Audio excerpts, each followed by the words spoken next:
하나님은 선하신 분이십니다. 하나님은 여러분에게 선을 행하시니 여러분이 인생으로 사는 동안에 하나님의 선하심을 맛보며 풍성하게 누리는 인생을 살 수 있기를 예수님 이름으로 축복합니다. 남의 것을 훔쳐서 생활하는 도둑도 자기 자식을 교육할 때에는 어디 가서 남의 것 훔치지 말아라, 그렇게 가르친다고 합니다. 여러분, 부자와 나사로 비유해서 그 부자가 음부의 고통 속에 가서도 이 세상에 살아있는 5명의 형제들이 잘 되기를 바랐다는 거예요. 악한 자라도 그 형제들이 다 잘 되기를 바라는데, 선하신 하나님께서 여러분들이 하나님의 선하심을 맛보고 누리기를 얼마나 원하고 바라실까요? 여러분 인생으로 사는 동안에 말씀대로 행하고 살아서 하나님의 좋은 것을 풍족하게 누리는 삶이 되시기를 예수님 이름으로 축복합니다. 시편 84편 11절 말씀에 보면 여호와 하나님은 해요 방패이시라. 여호와께서 은혜와 영화를 주시며 정직하게 행하는 자에게 좋은 것을 아끼지 아니하실 것임이니이다. 정직하게 산다는 것은 하나님의 선하심을 따라 사는 것을 말합니다. 하나님이 선하심으로 여러분을 교훈하신다, 그렇게 시편 25편 8절은 기록을 하고 있어요. 그러니 하나님이 선하신 그분의 성품에서 여러분을 계속해서 선하게 교훈하시는 그 교훈을 받아서 그대로 사는 사람에게 하나님이 좋은 것을 아끼지 아니하신다는 거예요. 하나님이 여러분을 본래 처음부터 지으실 때는 여러분이 그렇게 하나님의 선한 교훈을 받아들이고 살도록 지으셨다, 그렇게 전도서 7장 29절이 확인을 해주고 있습니다. 내가 깨달은 것은 오직 이것이라, 곧 하나님은 사람을 정직하게 지으셨다라고 할 때에 하나님께서 여러분을 정직한 교훈으로 교훈하실 때에 그것을 그대로 받아들이면서 살도록 지으셨다는 거예요. 그런데 많은 사람들이 인생에서 유혹을 받아서 시험에 들어서 마음으로부터 하나님을 배반하고 떠났다는 이야기를 성경은 기록하고 있습니다.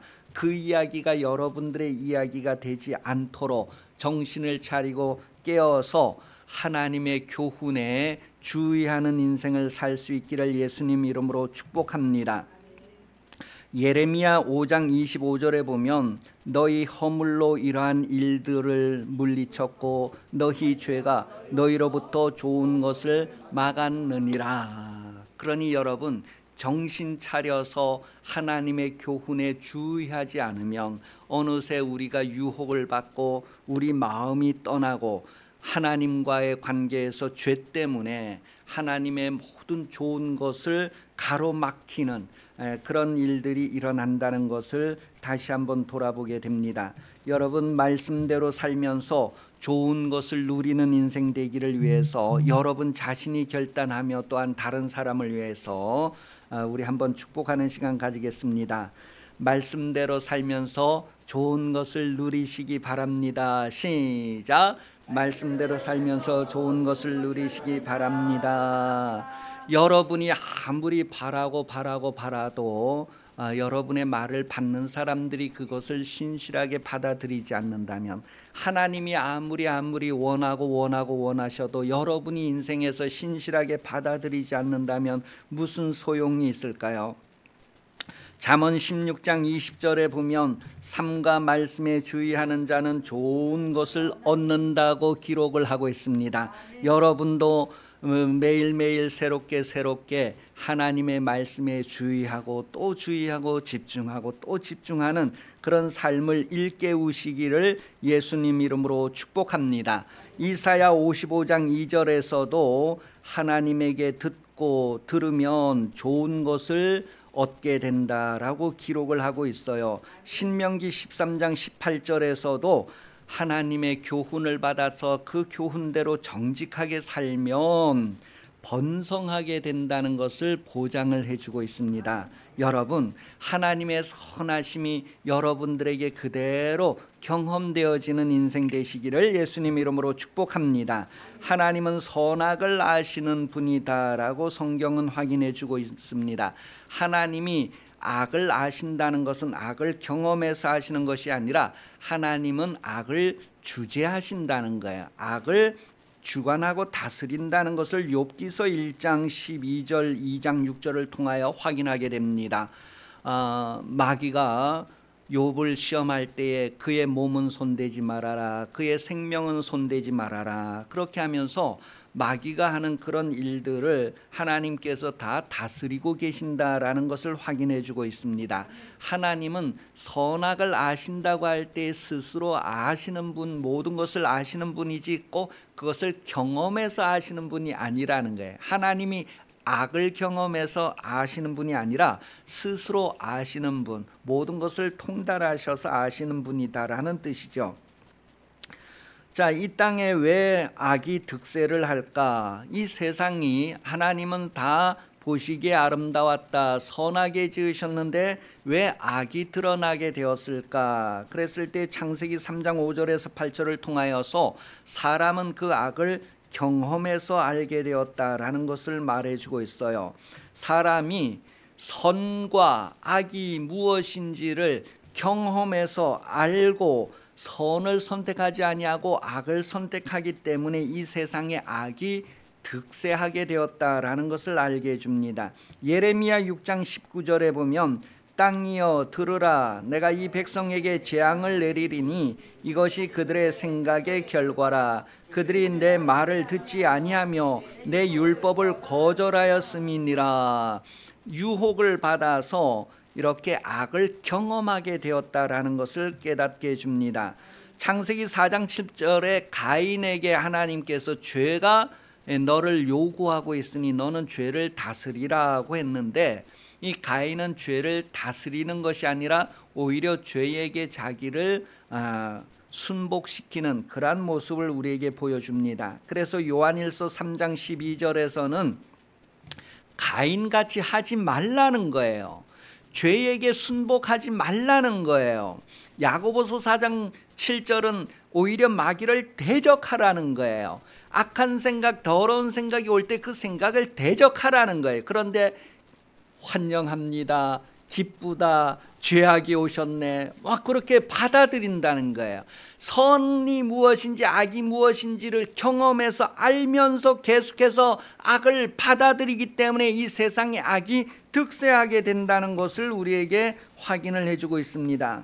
그래서 가인같이 하지 말라는 거예요. 가인은 악한 자에게 주소를 두었다라고 말합니다. 여러분의 주소는 하나님 나라에 있다는 것을 날마다 새롭게 확인할 수 있기를 예수님 이름으로 축복합니다.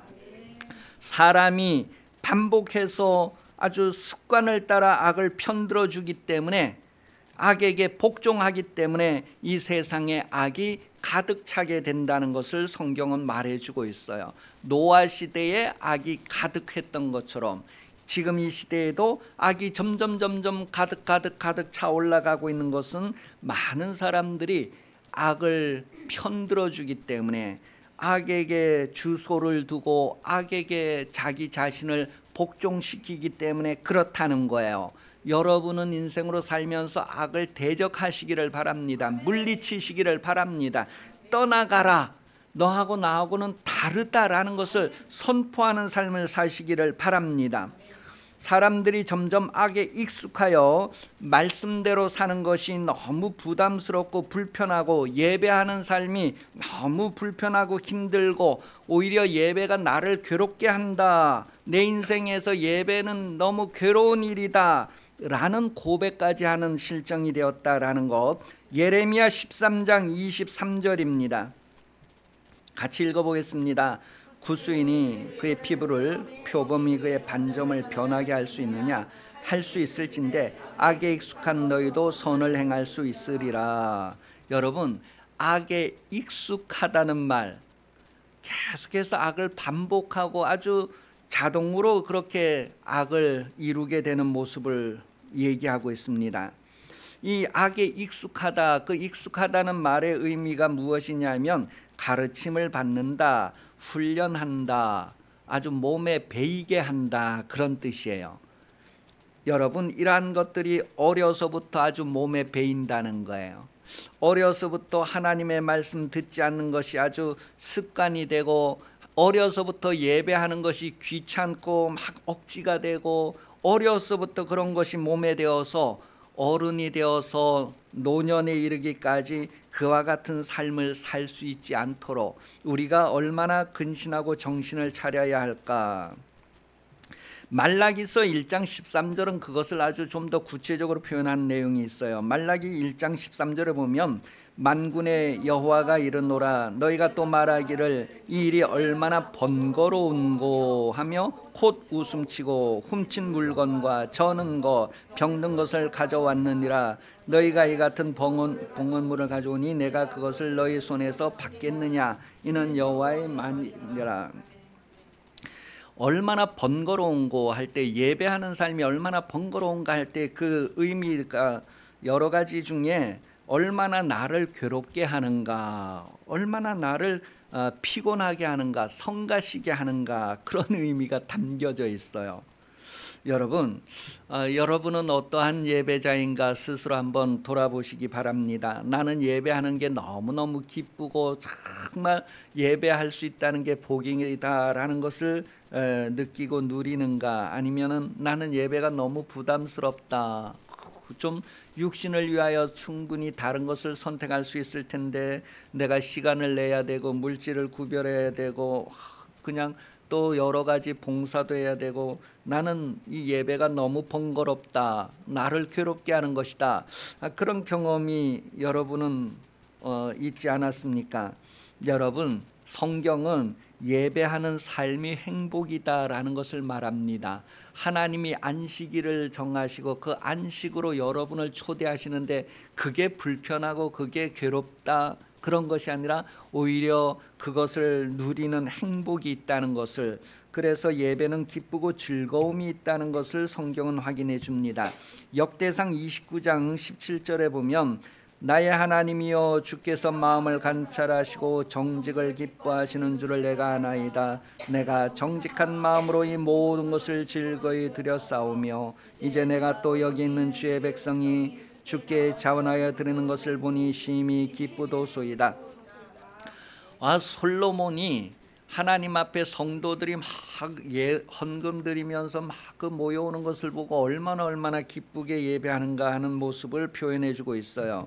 또한 시편 47편 1절과 5절에서도 너희 만민들아 손바닥을 치고 즐거운 소리로 하나님께 외칠지어다. 즐겁게 하나님을 찬양하고 하나님을 예배하는 모습을 우리에게 표현을 해주고 있습니다.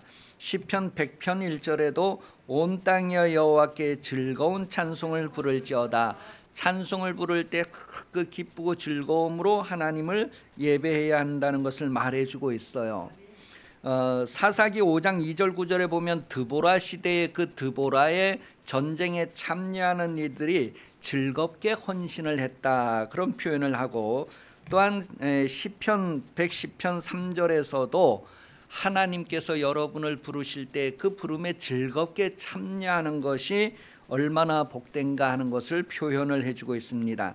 여러분, 예배라고 하는 것은 울다가도 웃으면서 기쁘고 즐겁게 해야 하는 것을 느헤미야 8장 4절에서 12절에 기록하고 있어요. 예배할 때에는 울다가도 울음을 그치고 기쁨과 즐거움으로 하나님 앞에 나아가야 할 것을 얘기하는 거예요. 그러니 여러분, 예배하는 삶이 기쁘고 즐겁지 않은 이유가 있다면 그것은 내가 불순종한 결과입니다. 여러분 자신도 모르게 어느 날 예배가 부담스럽고 예배하기 싫다, 교회 가기 싫다, 그런 마음이 들어올 때에는 여러분이 이미 불순종해서 여러분의 주소를 마귀에게 두고 있다고 하는 것이 증거입니다. 그러한 불순종의 결과가 저주다라는 것을 신명기 28장을 통하여서 우리에게 확인을 해줍니다. 신명기 28장 1절에서 14절까지는 하나님의 말씀을 순종한 결과가 무엇인가를 말해주고 있고, 또 신명기 28장 15절에서 68절까지에 보면 하나님의 말씀을 불순종한 그 결과가 무엇인가를 말해주고 있습니다. 여러분, 우리가 형통하지 못하고 저주 가운데 거하게 되는 것은 우리가 하나님을 예배할 때에 기쁨과 즐거움으로 예배하지 않은 결과다라고 하는 것을 성경이 확인해 주고 있어요.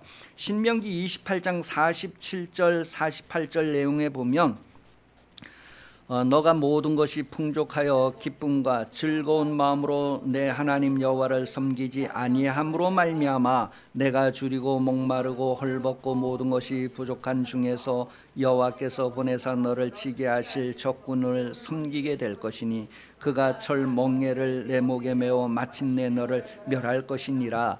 여러분, 이스라엘 백성들이 저기 바벨론으로 포로로 붙잡혀가고 이방 나라에 붙잡혀가는 원인을 성경은 예배를 실패했다는 거예요. 그것을 좀 더 구체적으로 기쁘고 즐겁게 예배하지 않은 결과다, 그렇게 확인을 해주고 있어요.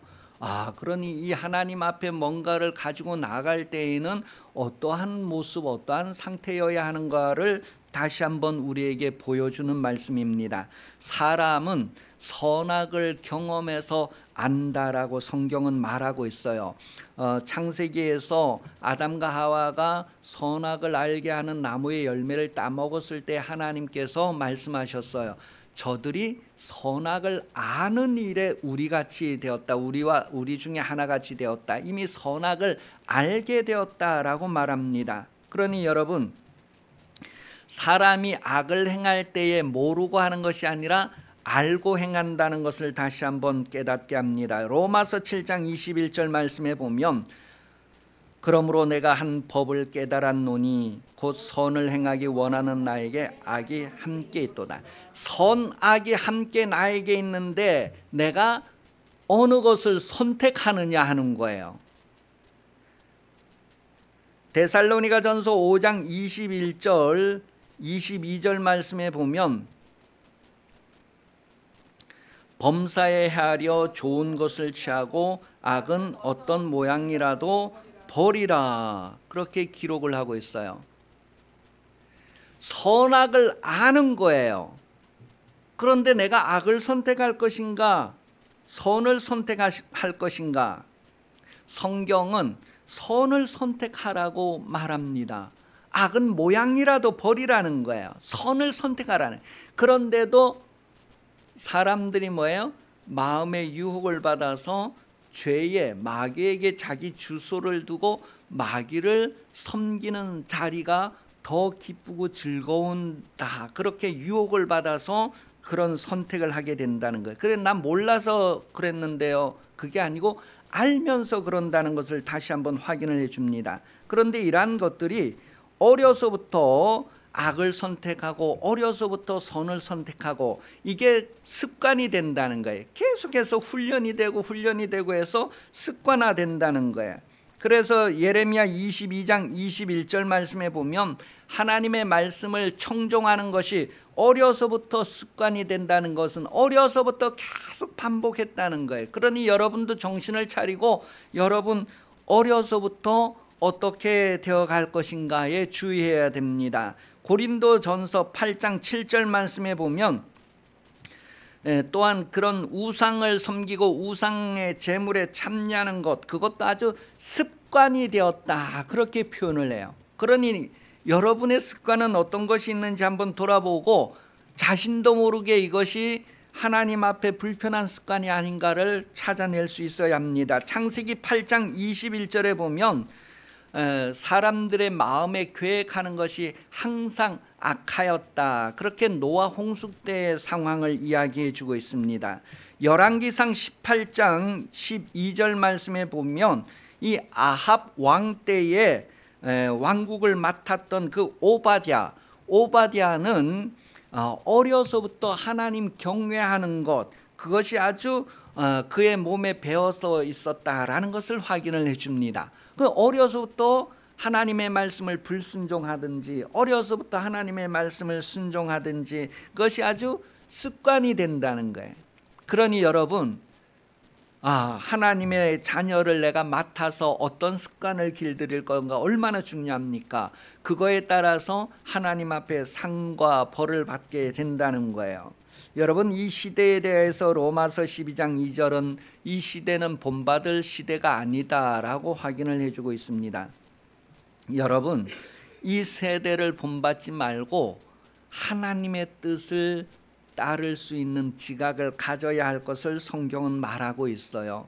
그러니 여러분, 말씀을 기억하고 어려서부터 하나님의 말씀을 순종하는 자녀 양육해서 그것이 아주 습관이 되고 삶이 되도록 그런 믿음의 가정 가문을 이루기 위해서 여러분 기도하시기 바랍니다. 그리고 그런 일들을 이루시기 위해서 집중하시기 바랍니다. 누가복음 23장 28절은 눈물을 흘리면서라도 자녀들을 위해서 기도해야 된다는 것을 말하고 있어요. 시편 126편 5절은 눈물로 뿌리면 반드시 기쁨으로 거두게 된다는 것을 확인해 주고 있습니다. 히브리서 5장 7절에 보면 예수님은 눈물을 뿌렸다고 했어요. 그리고 이사야 53장 10절에서 12절에 보니까 눈물로 뿌린 거에 대한 결과를 하나님은 만족해 하시는 것을 우리에게 기록을 해주고 있습니다. 여러분도 여러분과 여러분 자녀들을 위해서 눈물을 흘리면서 하나님 앞에 정말 경외하는 삶을 살도록 그렇게 좀 새로워질 수 있기를 예수님 이름으로 축복합니다. 성령은 로마서 8장 26절에 보니까 여러분을 위해서 말할 수 없는 탄식으로 기도하신다고 했어요. 여러분도 자녀들을 양육할 때 그와 같은 눈물로 하나님 경외하는 습관이 되도록 하나님을 더 잘 섬기는 자손들이 되기를 기도하면서 그 세대를 볼 수 있는 복이 있기를 예수님 이름으로 축복합니다. 사도 바울도 사도행전 20장 31절에 보니까 그가 3년이나 그 목회하는 이야기를 표현할 때 눈물로 목회했다 그렇게 기록하고 있어요. 그러니 여러분, 여러분의 목회자가 여러분을 위해서 눈물로 목회한다는 것을 기억하고 그 목회에 여러분들이 정말로 여러분 영혼을 위하여서 좋은 것을 선택하고 참여할 수 있는 그런 삶을 사시기 바랍니다. 목회자를 위해서 기도하고 목회자가 어떠해야 하는가에 따라서 여러분이 어떤 습관이 들고 어떤 영향을 받는가가 좌우된다고 할 때에 여러분이 목회자를 위해서 정말 기도하며 좋은 목회자를 세워가기를 예수님의 이름으로 축복합니다. 그래서 우리 교회는 그 주보의 맨 앞면에 보면 목회자를 세우는 교회, 그래서 이 시대에 정말 하나님의 사람을 요구하고 하나님의 사람을 찾을 때에 우리 교회가 그런 인물들을 양성하고 배출하는 교회가 됐으면 하는 꿈을 계획하고 있는 것입니다. 사람은 알고서 선택할 수 있는 의지가 있습니다. 사람마다 그 선악을 알고 선택할 때 하나님은 그 선택하는 것을 존중하시고 그 선택한 대로 이루어 주신다라고 성경은 확인을 해주고 있습니다. 하나님은 선하시니 선을 좋아하십니다. 여러분도 하나님의 형상을 따라 지음받았으니 하나님이 좋아하시는 선을 행하는 그런 삶을 선택하시기 바랍니다. 하나님이 선을 선택하라는 것은 아주 강압적으로 선택하라는 것이 아니라 너가 선악을 알기 때문에 스스로 충분히 선택할 수 있다는 거예요. 그래서 갈라디아서 6장 7절 8절 말씀에 보면 무엇이든지 심는 대로 거둔다라고 기록을 하고 있습니다. 선을 심으면 선을 거두고 악을 심으면 악을 거둔다는 거예요. 알고서 선택한다는 것을 말합니다. 그러기에 심판 때에 변명할 수가 없습니다. 알면서 악을 선택하는 사람들은 변명할 수가 없어요. 알고 선택했기 때문에 유구무원이 되는 거예요. 그러니 여러분, 하나님은 여러분이 알면서 그것을 선택할 때에 여러분에게 그것을 그대로 허락하신다는, 그대로 그것을 이루게 하신다는 거예요. 그래서 각각 그 책임을 지게 된다는 것을 말합니다. 전도서 12장 14절 말씀 보면 하나님은 모든 행위와 모든 은밀한 일을 선악간에 심판하신다. 하나님은 선을 선택하는지 악을 선택하는지 다 알고 계시는 거예요. 선택한 대로 그대로 주시는 거예요. 그러니 여러분, 어떠한 삶을 살 것인가 정신을 다시 한번 차리고 집중해야 할 그런 생각이 들지 않습니까? 고린도후서 5장 10절에 보면 우리가 다 선과 악을 행한 그대로 우리 몸으로 받게 된다는 것을 확인해 주고 있어요. 여러분, 성경 구약에 보니까 발락과 발람 이야기에서 이 발람이 처음에는 점치는 사람이었어요. 점수를 가지고 행하던 사람이었는데 민수기 24장 1절에 확인해 주고 있어요. 그러나 24장 12절 13절에 가면 이 발람도 선악간에 자기 마음대로 행하지 않고 하나님의 말씀을 선택했다라는 것을 우리에게 확인을 해주고 있습니다. 발람 같은 사람도 선악간에 선을 선택했다면 여러분도 충분히 선악 가운데 선을 선택할 수 있는 인생을 살 수 있다는 거예요. 그러니 로마서 2장 6절 8절에서도 하나님의 말씀은 우리에게 분명합니다. 행한 대로 보응해 주신다는 거예요. 행한 대로 우리에게 갚아 주신다는 거예요. 그러니 알면서 선을 행할 것인가, 알면서 악을 행할 것인가, 우리가 선택한 대로 하나님은 허락해 주신대요. 예수를 따르는 제자가 되려면 어떻게 해야 될까를 오늘 본문은 말합니다. 예수를 따르는 제자가 되려면 자기 목숨을 미워하고 자기 십자가를 져야 한다라고 기록을 하고 있습니다. 이것을 한마디로 정리해서 다시 한번 예수의 제자가 되려면 자기의 소유를 전부 버려야 한다라고 기록을 해주고 있어요. 여러분 예수의 제자가 되고 싶습니까? 여러분의 소유를 다 버려야 된대요. 그러면서 갈릴리 해변에서 베드로와 안드레, 야고보, 요한, 예수님의 제자들이 그 부모와 그들의 재산과 전부를 버리고 주님을 따르는 모습을 성경은 기록해주고 있습니다. 주님을 따르기 위해서, 제자가 되기 위해서 자기 소유 전부를 버린다는 게 어떤 의미일까? 어떤 청년이 영생을 얻고 싶어서 예수님에게 와서 내가 무엇을 하면 영생을 얻을까요? 하나님 말씀대로 살아라. 이 사람은 아주 하나님 말씀대로 어려서부터 사는 거에 대해서 자신만만했어요.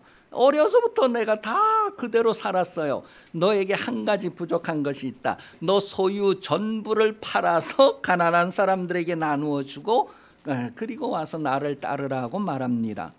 그때 이 사람은 부자여서 고민하면서 돌아가서 아직도 안 왔다고 말합니다. 그게 아직도 안 왔다는 말이 실감나죠. 그게 뭐냐면 미완료 시제를 사용해 가지고 지금도 안 돌아왔다는 것을 우리에게 확인해 주는 거예요.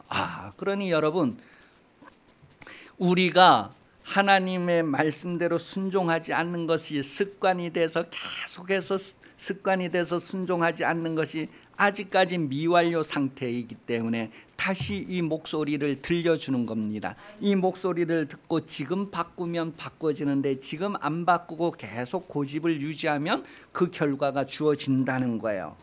여러분, 성경에서 너에게 한 가지 부족한 것, 소유를 다 팔아야지만 예수 제자가 될 수 있다고 하는 이것은, 마음이 물질에 있는 사람은 아이고 이건 내 재산 다 내놓아야지 천국 보내준다는 거구나. 물질의 마음을 둔 사람은 물질로 시험이 듭니다. 그러나 이 성경은 우리의 재산 그거 하나님 받아갖고 아무 쓸데없는 것입니다. 이 세상 금은보화 하나님 나라에서는 아무 소용이 없는 거예요. 그럼 이 말씀이 무슨 말이냐? 너 소유를 다 팔아야지만 내 제자가 된다는 것은 그러한 말을 순종할 수 있느냐 하는 거예요. 순종을 얘기하는 것입니다. 모든 소유를 다 팔라는 것, 그 한 가지 부족한 것, 그 하나님의 말씀을 순종하는, 예수님의 말씀을 순종하는가 순종하지 않는가를 말합니다. 제자가 된다는 것은 예수님의 말씀을 순종하고 따르는 것입니다. 너가 정말 따를 수 있는가가 여기에서 다 걸리는 거예요. 그가 정말 주님을 따르고자 하는 마음이 있는가, 아니면 그가 소유 물질의 마음이 있는가. 그 보물이 있는 곳에, 그 마음이 있는 곳에 보물이 있다는 것을 성경은 확인해 주고 있습니다. 여러분, 정말 예수 믿고 싶습니까? 정말 예수 믿고 싶은 사람들 예수의 말씀을 영접하고 믿어야 된다는 거예요. 사도 바울은 유대인으로서 유대 종교를 가지고 있어서 여호와를 섬기면서 아주 신실했습니다.